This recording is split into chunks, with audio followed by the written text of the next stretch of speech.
জুলাইয়ের গাদ্দার আসিফ নজরুলকে অনতিবিলম্বে তার দায়িত্ব থেকে তাকে সরাতে হবে। বাংলার ইতিহাসে হাসিনার কোনো নাম থাকবে না।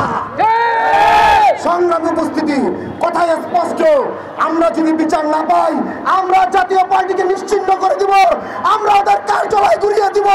আমরা যদি বিচার না পাই 14 দলকে বাংলাদেশে রাজনীতি করতে দিব না। আমরা যদি বিচার না পাই খুনিদেরকে ধরে ধরে নিজেরা বিচার করব। এটাকে যদি মাফ করেন আমরা মাফ করবো, মাফ করবো, মাফ করবো। সংগ্রামী উপস্থিতি, কথায় স্পষ্ট, গণ অধিকার পরিষদ স্পষ্ট কথার মাধ্যমেই আজকের অবস্থানে এসেছে। স্পষ্ট কথা বলে যাবেন ইনশাআল্লাহ। সংগ্রামী উপস্থিতি, আমরা নতুন আরেকটি জিনিস শুনতে পাচ্ছি, সেটা হচ্ছে কথায় কথায় বলা হয় মব মব। আরে ভাই, আপনারা বুকে হাত দিয়ে বলেন, এই গত 16 বছরে কি মব শব্দটাকে শুনেছেন? শুনেন নাই। সাংবাদিক মাহমুদুর রহমানকে কুষ্টিয়ার আদালতে যখন মাথা ফাটিয়ে ফেলেছে তখন এই মব শব্দটা কোথায় ছিল? সংগ্রামী উপস্থিতি, সালাউদ্দিন কাদের চৌধুরীর কবরের নাম ফলক যখন উঠিয়ে ফেলেছিল তখন এই মব শব্দটা কোথায় ছিল? সংগ্রাম পত্রিকার সম্পাদক আবুল হাসান সাহেবকে যখন গলার ধরে তার অফিস থেকে টেনে নামাচ্ছিল তখন মব শব্দটা কোথায় ছিল? সংগ্রামী উপস্থিতি, সাদেক হোসেন খোকাকে যখন শটগানের গুলিতে ঝাঁঝরা করা হয়েছিল, সারা শরীর রক্তে রঞ্জিত হয়েছিল, তখন এই মব শব্দটা কোথায় ছিল?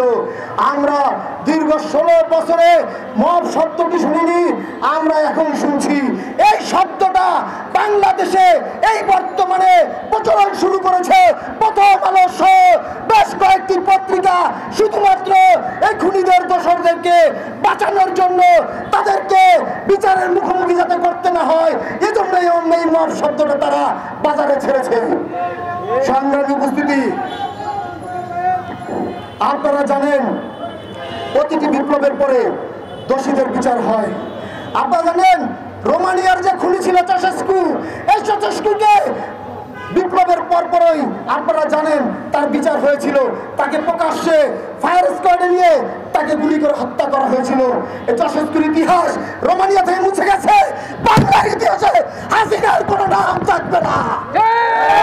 সংগ্রামী উপস্থিতি, কথায় স্পষ্ট, আমরা যদি বিচার না পাই আমরা জাতীয় পার্টিকে নিশ্চিহ্ন করে দিব, আমরা ওদের কার্যালয় ঘুরিয়ে দিব।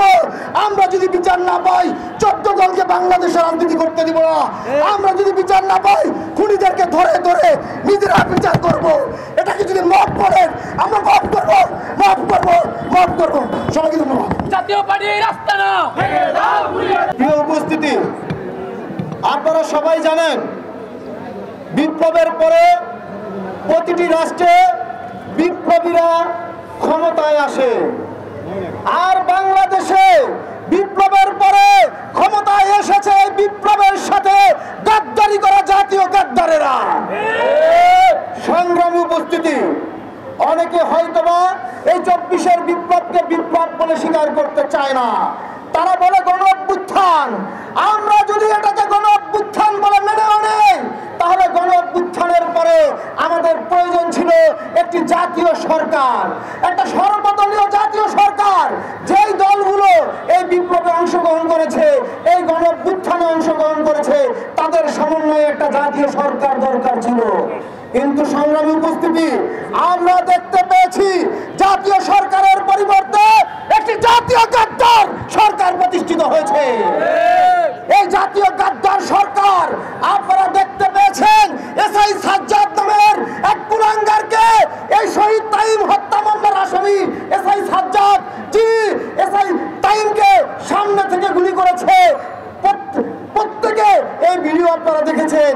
আপনারা জানেন এই সাজ্জাদ হচ্ছে সেই কুলাঙ্গার, যেই কুলাঙ্গার এই গণ অধিকার পরিষদের কফিন মিছিলে লাথি মেরে কফিন ভেঙে ফেলেছিল। এই হচ্ছে এসআই সাজ্জাদ।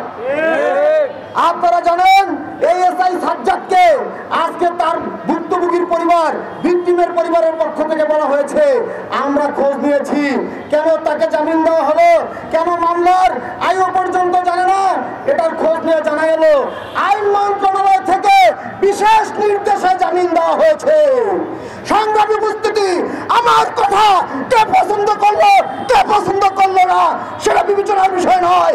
আমি স্পষ্টভাবে বলতে চাই, জুলাইয়ের